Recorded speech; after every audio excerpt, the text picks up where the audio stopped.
this is Dan Kerr. It is October 4th, 2019. We're at the Golden Eagles reunion for the class of 1969. Could you tell us your name? My name is Mark Speiser. All right, and Mark, you were in the class of 69? Yes, I was. This is my first time back at American University in 50 years. That's fantastic. Can you tell us any stories about that class, your experience here? Oh, there were a lot of stories. I came from a small town in western Massachusetts, and I came to the big city here, Washington, D.C., and it was an eye-opening experience, just meeting students from all over the United States, most of them who probably had more worldly experiences than I had from my small town upbringing. It was a cultural awakening for me.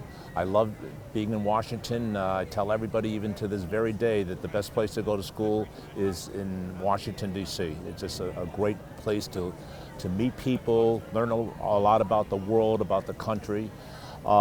In terms of my experiences here at American University, and you're asking me to tell one story that you feel probably left an indelible impression upon me, I was sitting out actually in my senior year. I was studying at the library, and I wanted to take a break, so I sat outside on a nice, very nice spring day on a bench right in front of the library. And there happened to be this very cute, attractive, friendly young lady who was sitting there on the bench next to me. And conceitedly, I was very shy when I was in college, and so talking to a woman, especially a very pretty woman, was a very challenging experience for me.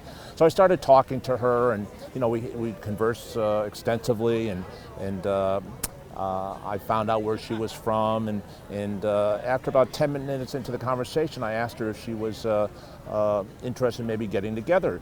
And she said to me that she was married at the time. I said, oh, that's so sad. You know how much energy and willpower it took me to ask you if you want to get together and go out? And she said, I'm sorry, I'm married. I said, well, what does your husband do? And she said, he's a judge. I said, oh, I'm planning on going to law school. I said, where is he a judge? She said, he's a justice on the U.S. Supreme Court, William O. Douglas. I said, a justice on the U.S. Supreme Court? I can't do anywhere near as well as he's done. So that's probably one of the most memorable stories I had when I was at American University. There's many more, but we don't have time for me to go over all of them, but I thought that was probably the cutest story. All right, thank you so much. I appreciate you Okay. willing to share that story.